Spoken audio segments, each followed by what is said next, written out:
Good morning and welcome to Zion Made. We're doing another podcast this morning. It is bright and early. I had to get up at 4:30 this morning. That is early for me. I don't know. Do you like to wake up early? Yes. Yes, but you're a not morning this person. early. Not this early. Yeah, it's early. There was no light when I got up this morning. Anyway, we are here. We're back in Zion National Park. I have a guest with me today. Her name is Michelle, better known as Mimi, right?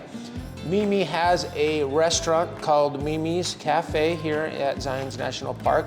We're gonna learn a little bit about her restaurant and talk to her a little bit about what it's like to own a restaurant, and especially one of the most famous, best restaurants here at Zion's National Park. So welcome, Mimi. I appreciate that. Is that all right if I call you Mimi? Would you prefer me to call you Mimi or Michelle? I love Mimi. All right, Mimi. So where did you get that name? So this is kind of fun. Before we opened the restaurant, virtually nobody called me Mimi. My grandmother kind of gave me that nickname as I was growing up. She's the only one. And it was just really special to me. It stood out to me. I guess there's a little side story to that. When I was in the 6th grade, I drew a math project, and I drew Mimi's Cafe. This has actually been a dream of mine for my whole life. And so yeah, once we opened and everybody started calling me Mimi instead of Michelle, it's an honor. I think about my family, I think about how grateful I am, and now it's basically my given name. I love it. That is awesome. So dreams can come true. They can come true, absolutely. If you work hard, I'm sure, right? And a little lot bit of effort. work. Yeah, definitely. Probably some ups and downs. Yeah. Well, awesome. So, where are you originally from? I was actually born in Van Nuys, California. California. I lived in Southern California until I graduated high school, and I did a year of community college there before I transferred to Southern Utah, then Northern Utah, then back down. So, but my family moved here in 2002. I followed them 2003, and yeah, I've been here ever since, and I just love it. Yeah, Southern Utah. I grew up in Northern Utah too. It was way too cold for me. I gotta be here in the sun. This is where I love it. So yeah, absolutely. Well, awesome. So I've been to Zion's multiple times. I've actually been here before. I brought all my kids. You probably wouldn't remember that because we were outside. It was pretty busy when we came, but we came in the morning and had some of your crepes. Now, do you call them crepes or crepes? We say crepes. Crepes. Okay. Yeah. I have a daughter that lived in France for a while, and she said crepes and crepe, and so that. But what was your vision of Mimi's Cafe when you started when you were young, and what helped you establish that here? That's kind of an interesting thing because we've gone through so many phases. When we first opened, we were only going to have 2,000 square feet to work with. That kitchen back there was our whole restaurant, including dining and kitchen space. And this space we're in right now was a bookstore. When our ideas were coming along, we were going, what is something that Zion doesn't have already? There's a lot of different places that are kind of doing similar things, but then there's also things that are already being done before. There's already an Asian niche. There's always a Mexican food niche. And so we're trying to do something different. We thought, let's start with crepes, really good espresso, waffles, paninis, and kind of go with this clean food style and open kitchen style. So when we first opened, the walls were low, it was glass, and you can watch the cooks make your food fresh to order. Wow. And it was just something that Zion hadn't been doing before. And that was, 12 years ago. Already. Already. And we've changed over the years, and we've added and subtracted things off of our menu based on kind of the customer base changes that we've seen happen. But yeah, it started with, we went to a crepe restaurant in Oahu, Hawaii. Okay. And it was just like, wow, this is good. We could do something like this. We could do something different for us, and something new to people, but we could do something people recognize. And at the time, crepe restaurants weren't just everywhere. So when you saw them, it was kind of special. That's exactly what my kids are. That's what they love to have anywhere we go. Yes. That's why we actually came here that first time, was because my kids wanted crepes specifically. That's awesome. So I know that we bought a couple of varieties. I know you got a variety of different crepes, right? But I think we bought a cinnamon one, if I remember right. One with Nutella, bananas, and then there was a fruity, I think, was it strawberry? I think it was a mixed berry. Yeah, yeah. So, well, that's very good. So, how many people do you usually see here in Zion? I mean, over the time, how's it changed? We've actually, you mean as far as customers? Yeah, I just wondered, Zion, over the years, I think you've been here 12 years, Zion's has grown and become more and more popular.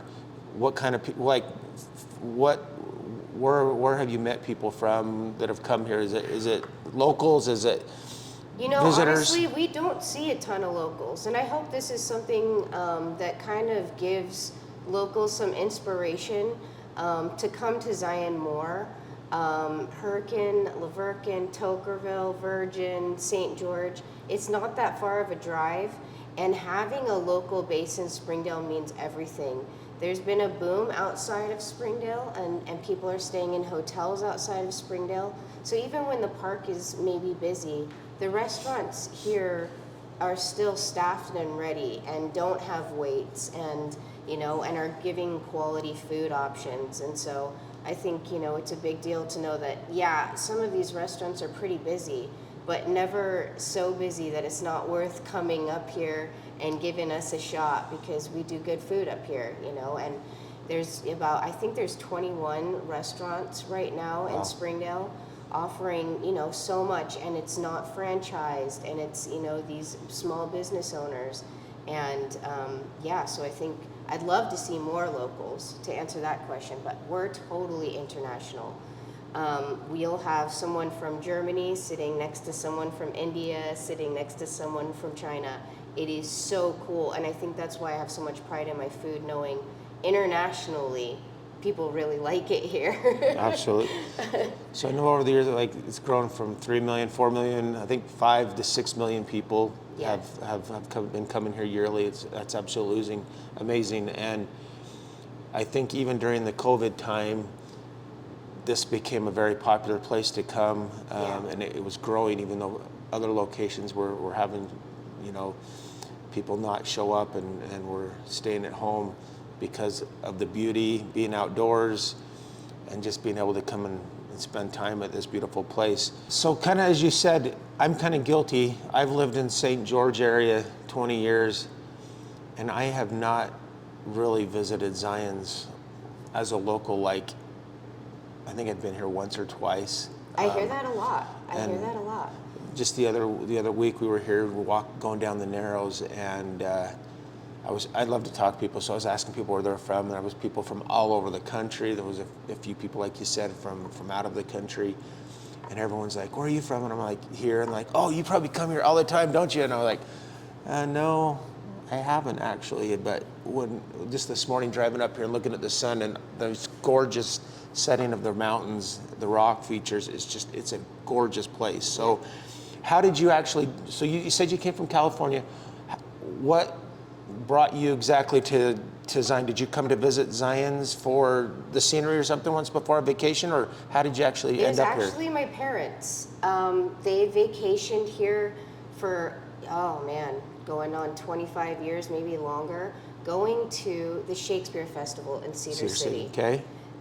They are into the arts, all kinds of arts, architecture, obviously plays, musicals, everything. And they had just like this pull to Springdale in particular. They had stayed at a bed and breakfast right here in town, and the owners were looking at selling it. And they had to make some really tough decisions. My dad, for example, for 10 years after moving here, every single week was traveling back and forth to California because he was a teacher. Oh, wow. At CSUN, which is an awesome Southern California college. And so he still commuted back and forth. So this was like a hard decision for the family. It took me a second to follow them, maybe 6 months to a year. And is like, you know, the best decision ever. That's when we got into cooking really. You know, my mom started running this bed and breakfast, cooking breakfasts every morning. I eventually moved away to go to college, and that's kind of where I fell in love with science and the science of food in particular. So when we opened, we were doing food very much differently than any restaurant you've ever been into, trying new things every day. When we first opened, we were pretty slow, really slow. We brought That's probably mitts. normal, right? Yeah, we brought baseball mitts, we brought dominoes, we got card games, but a lot of the time we're in the kitchen just practicing, playing. Oh, that's really good. We used to make quiche that were just out of this world because we had the time and the energy to try new things and make them separate, and it was beautiful. But that was kind of our goal, was we're gonna put out the best food we possibly can, and people are gonna be like, why aren't you like up here? We're gonna get there. And finally we did. Reviews, you know, Yelp, TripAdvisor, Google, they do the world for restaurants. And I think that's, you know, what helped us in the long run. Because one of the things that's unique, like you mentioned, is here at Zion, is that there's not any franchised companies, right? Everything is local. That's one of the city ordinances. Mm-hmm. Is that correct? So there's a Subway here now, and that was a long process for them to come in. But I think now it's up to the developers to maintain that. You know, even Hurricane, St. George, they're all kind of, the developers kind of lean towards franchise. There's good capital there. There's trust there. Sure. And so the small business owners kind of get left behind in those new developments. So I personally am so thankful to be in Springdale in a place that like just honors small businesses, whether they're shops or restaurants, and it's amazing. Well, that's awesome. I think I'm actually going to be guilty. I'm working on opening up a franchise, a macaroni and cheese restaurant out in St. George, and so that's awesome. I'm looking here and I'm like, oh, this is so much work. It looks like so much work and dedication, and I think it's amazing that you've had this dream and been able to accomplish what you've accomplished so far. That is what life is all about, is reaching that dream. At your bed and breakfast, what was the largest family you ever had? Oh man, there ended up being 4 bedrooms, 4 rooms you could rent in that place. And so, yeah, they would get like wedding parties and just fill the entire thing. Awesome. I wouldn't say there's more than like 20, 25. It wasn't that large scale, but that's still a lot to cook for in a typical home kitchen. So I have 16 kids. Woo! So that's why I was going to ask you. I was going to say, wherever we travel, go places, everyone's like always pointing. You know, we go to Disneyland and everyone's pointing at you like, you know, look at those guys. Like we were famous or something. But we just had lots of kids. Yeah. It was kind of crazy. So everywhere we go, I always think it's interesting to. You have a large group just coming in. Yeah, I mean, that happens here a lot. I have 5 kids, so I travel in a group of 7 minimum. Yeah. And so that's tough. You go into a restaurant and you're like, "Hi, I don't have a reservation. I need 2 tables put together." That is such a problem for us everywhere we go. It's like we got 20 of us, and right. me and my wife and all the kids, and trying to find a place, but it's always fun. So you established this bed and breakfast with your family, and now you are here. What brought you from there to here, and to probably more fulfill your dream, right? Because that was awesome. That was kind of something your dad did. Right. How did that transition happen to help you fulfill your dream? How'd you get here? Whoa, a lot of pleading and begging. I had a lot of help to get here. I started working at a restaurant locally. It's actually not the same restaurant that it was before. It was called the Pioneer Restaurant at the time, and I was there for 3 seasons, 3 years. And over that time, my mom was still running. They must have loved you. I shouldn't have interrupted you. You were there for 3 seasons. You actually stayed there. It wasn't like turnover. There, I know. Well, you know, at the time too, it was like kind of we had a lot of control. There wasn't like, my mom ended up coming and helping manage the restaurant. And so we made schedules, we learned process. And we also saw the things that we didn't like, Sure. right? And the things that we would do differently if given the opportunity. I think every job is a benefit to anybody if you're learning something. Sure. And if you're no longer able to grow there, you should go learn something else. I think there's been a stigma against leaving a job and moving to something else as if you're not giving your loyalty. But I think restaurants owe it to you to keep you loyal. We do a lot of things. Our day today is never the same as it was the day before. We honor our employees, and it just kind of changes how things. I digress. So we had the bed and breakfast, but we were working at a restaurant, and my parents actually developed this property, and there was a photography studio and a bookstore here. And the photography studio was leaving, and I said, "Oh, can I have that spot?" And they said, "No." And I'm like, "Why not?" Because it wasn't built to be a restaurant. Right. There was a restaurant behind. It already had a lease. It had a long-term lease. And there would be electric to go in. There would be different power. We'd need different bathrooms. We'd need It's way different than everything. just having a normal kitchen. 'Cause Oh, yeah. you got regulations, grease Exactly. traps. You got to make sure, ADA all these different compliant, all things. these things. And it just couldn't be retrofitted. Yeah. Or we thought. But phone calls and trying, and phone calls and trying, and we opened with 9 tables. And this was funded by my parents selling their bed and breakfast. Wow. Moving down to Hurricane, we opened credit cards, and we were like, hope this works. And it took a long time to work. I think people have a misconception that restaurants in particular just take off and are successful. And no, it took 3 years for us to get a good client base in, where we had the word out that we were doing something good. It took a long time. We're going up against restaurants that have been here for 30 plus years. And it's hard to be new in a community like that. Yeah. So it was definitely a gamble, but it paid off, and we're very happy. I think all of us have been pretty blessed in the last several generations, and we're all thinking that everything should come so quickly and we should have everything because everybody else, it seems like, has a lot of things. But I loved what you said, that it takes a lot of dedication, a lot of hard work, sacrifice. But if you usually are willing to put that time and effort into it, you can achieve your dream. Yeah.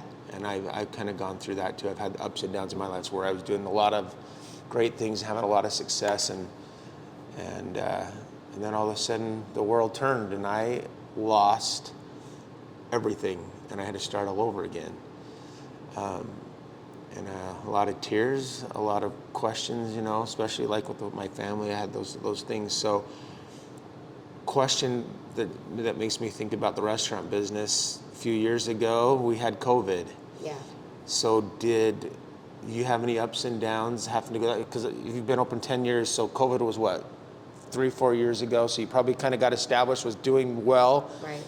Then all of a sudden COVID hits. How was that with employees, with, I mentioned that I thought people were coming to Zion, so maybe that wasn't quite as a challenge. I don't know. Tell me a little bit about your COVID experience. We had so many ups and downs here. I'll just start with like the saddest. I owned the restaurant behind us, Zuma, and that was a COVID loss. Oh, wow. That business. And I think, and I just want to sympathize with everybody who put their lives on the line and worked for a business that did not succeed during that time, because I know what that feels like, and it hurts. It hurts. It is hard. So the first thing that happened was the shutdown. The park had a government shutdown, so no one could go into the park.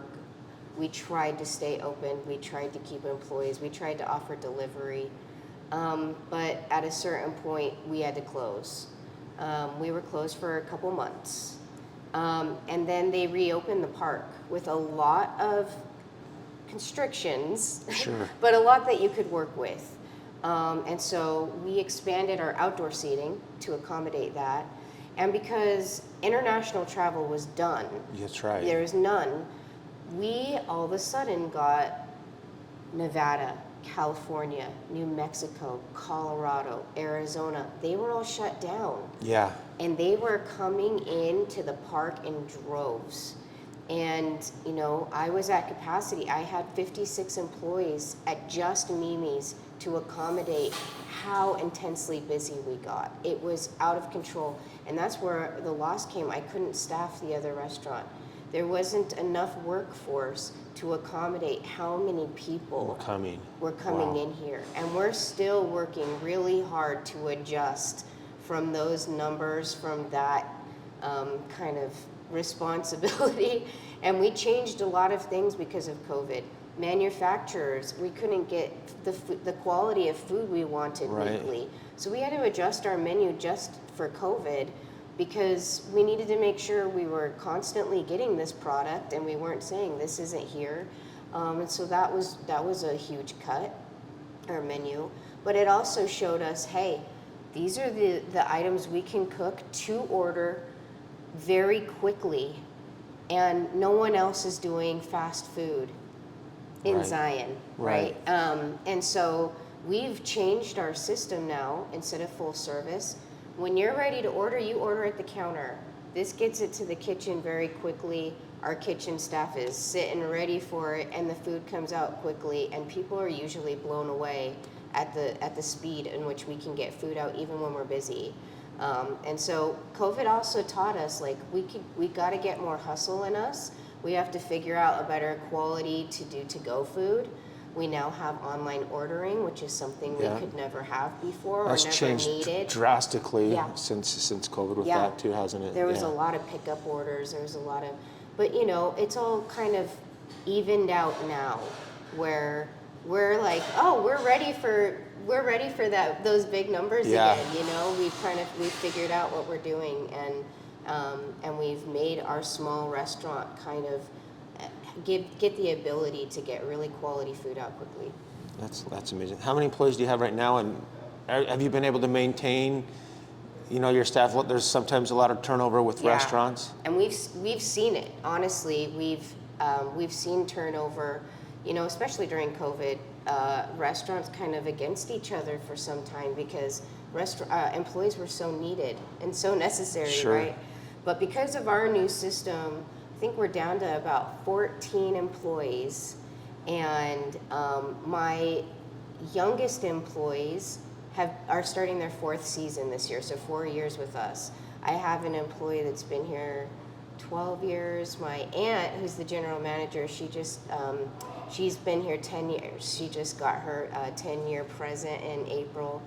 So that was kind of, I mean, I'm blessed because the staff that we have here, they're loyal to this business. And I feel just like honored to be a part of their journey. It means that we're treating them well. It means they're making enough money to support their families, and they're happy being here. And so that means the world to me.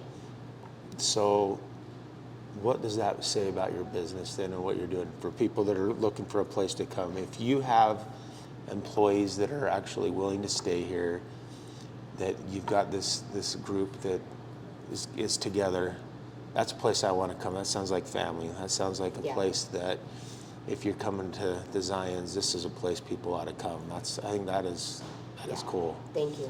It is, you know, there is a lot of family. My sister-in-law is a supervisor here. My aunt is the general manager. I have another sister-in-law here. My mom does accounting. My dad does.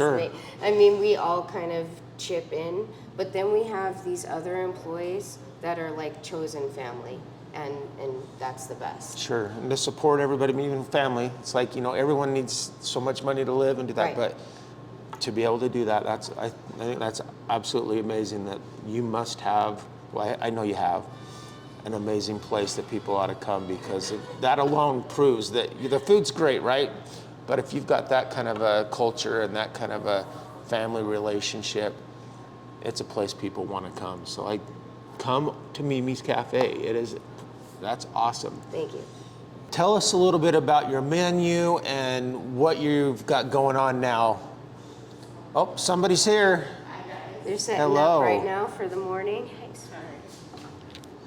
Well, this is a little unconditional, or what is this?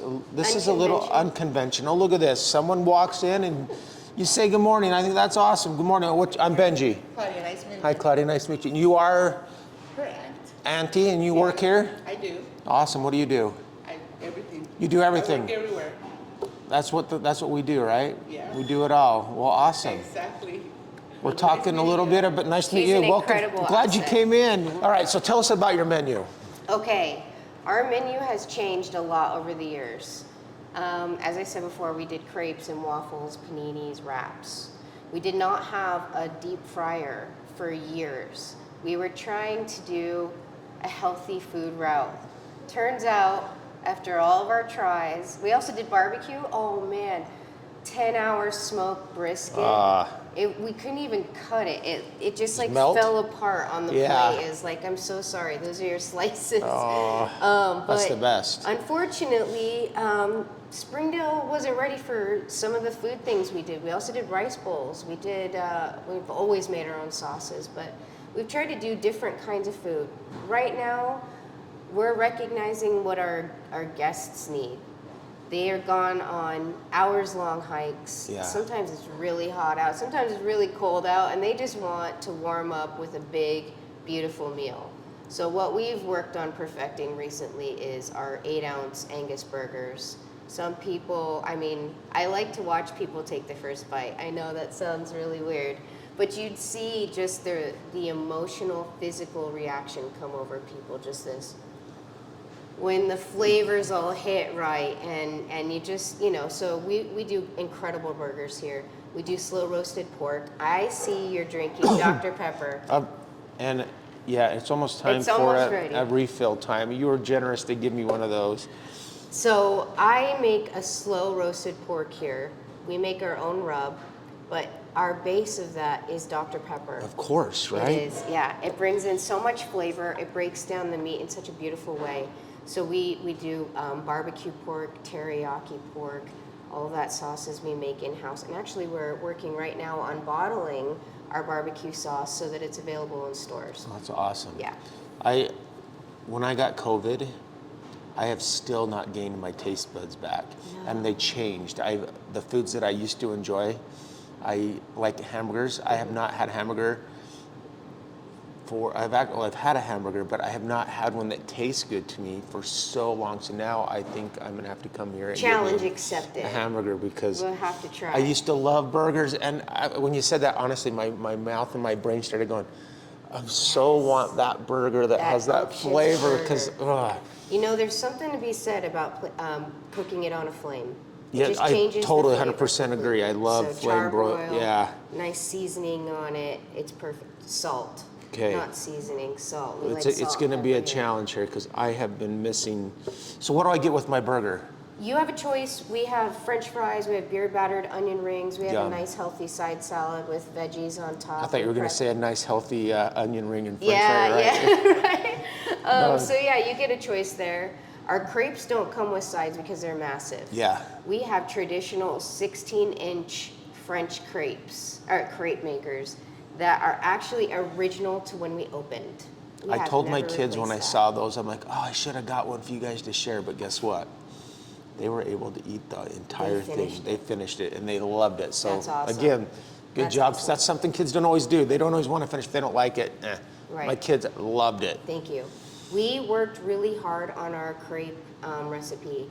It's different. It's a little more flour heavy than it is egg heavy because we put a lot of things in it and we need it to hold up. Stay together, yeah. But we also wanted to have the right chew. So this is something that we worked on and threw a lot of batter away in the beginning to get to where we are. And because of that process, we decided we're going to look at gluten-free. Yeah. And so almond flour, no. This flour, no. This, no. This, no. Nothing worked until we landed on rice flour.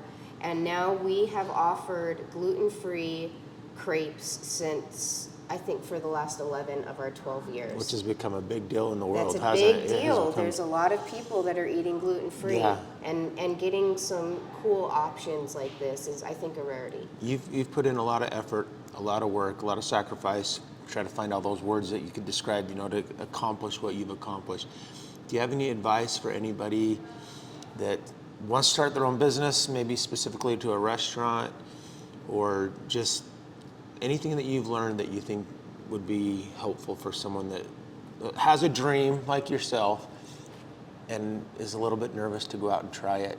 I think Your advice would be- everyone should consider some business of their own at some point in their life, regardless. I believe in entrepreneurship. I believe in being able to make your own decisions and do things the way you would. It just opens the door to new possibilities for guests as well. And I think having a business plan, you know, you can go to 100 people that tell you no, but ask why. Yeah. Because if they give you a why and you fix that why, is that no a yes now? And so I would go, I'd say, this is my new idea. Well, this is a gap that hasn't been filled. Okay, I gotta go revisit this and fill that gap. I don't want to cut you off because I'm a builder, okay? Uh-huh. And what I build is, I'm creative like you, and I'm the same way. I'm like, this is what I want to build, and it's completely out of the box, right? And I get the same reaction. It's like, well, I don't know if that's going to work. And I'm like, dude, this is like something people want. They want to. They want to come to something and experience something unique and fun, like you're saying there. I didn't mean to cut you off, No, but that's great. I 100% agree with you that just because someone tells you no, don't take no for an answer. Right. If you've got a dream, go do it, because I'm with you 100% on that. Yeah, and there's a reason that your brain thought of it. It's because it's desired. Yeah. And I love that you actually said that, because I think there's so many creative, you know, people in the world that just don't know what avenue. I had 1 million ideas. I still do. I wake up going, oh, I could do this. I mean, it's probably so obnoxious for my family, right? But the ones that stick and the ones that you follow through are the ones that you develop incredible business plans for. You make plan, so that when you get to that where it's ready, you don't have any questions anymore. You know the answers. I want to know the answers to how is this going to react 5 years down the road? How are we going to maintain employees? How are we going to have a consistent base when our sales are inconsistent every day? We never know who's coming in. Right. That's kind of a big deal, being in the middle of a tourist area rather than having homes around here. We don't have your That's typical not- clientele. We don't have locals coming in daily, right? So we never know who's going to walk through the door. And I think as an entrepreneur, you never know who's going to bite. But A someone franchise will. isn't going to come here if there's not locals. You can't see those numbers. You've put yourself out there. That's a big risk. The other thing I'm thinking about, you're passionate about it, like you said earlier. It's like, if you got to find something that you love and that you enjoy. You got to wake up every morning. You got breakfast, lunch, and you got dinner. To want to wake up every morning and to have to do this, I got to go open the door. I got to go cook for other people. Yeah. That can be a challenge if you don't have that passion or that love of what you do. So I'm with you. Like, you've got to find something in life that drives you, that allows you to grow and create. And yeah, you're going to fail sometimes. It's going to be hard. There's Right. no doubt. But that's what makes it even greater, is when you accomplish it, right? Right. And you see that achievement, that it's like, I did it. Now I'm Yeah. going to go do more. I'm going to go to the next level. So Right. that's awesome. I've So had days here like mopping the floor, right? Like, it's been long, and you look out like the windows and you're like, I get to be in Zion. I get to do what I love. yeah. There's really no reason to complain here, right? And it you're just willing to makes you- do anything. I don't care what, same thing. It's like, oh, I'm too good to do that. But no, when you own your own business, you got to mop. You got to Wash take care the of dishes. whatever's You got to gotta be do done. it. People don't show up to work. You got to take Yeah. that, step up your game and do a little more. Yeah. That's Absolutely. great. Well, I'm excited. I think that this is an amazing story that I love to hear about how people accomplish their dreams. I think that's awesome. All right, so I appreciate you spending time talking to me. I know that I don't have a watch on. I always look at my hand, you know. Woo. It's about time for you to have to open up. So we probably got to get wrapping up here, right? So that you can get ready for the crowd coming in here this morning. Do you have any last thoughts that you'd like to share before we kind of end here? Absolutely. First and foremost, I want to say thank you, Benji. It was so nice to meet you. You too. Thank you for coming out here. Thank you, Zion Made, for giving me this opportunity to get my story heard. This means the world to me. That's what we're trying to do. Yeah. It's not about us. It's trying to share the experiences and for people to. What you guys are doing is really special, and you're highlighting a really beautiful place. Anyway, I want to thank Zion Made followers, anyone watching this video. If you mention Zion Made, when you come in, we will give you free drinks with your entrees. We can't wait to see you. We're so happy to be open here in this beautiful place. There was a challenge given here that you were going to make a burger for me. It's coming. I'm going to challenge everybody else out here. They got to come and taste that burger, and then they got to comment how amazing that burger is. All right, so you're on the line here now to make that fantastic burger. So come and taste the burger. I'll take it. Get a Dr. Pepper for free. Yeah, come and join us, please. All right. Well, awesome. All right. Well, thank you so much. Thank you. I wish you the best of luck. Appreciate it. All right. Thank you. Thank you. All right. Thank you for joining us on our podcast today. Again, come to Mimi's Cafe. Thank you. Goodbye.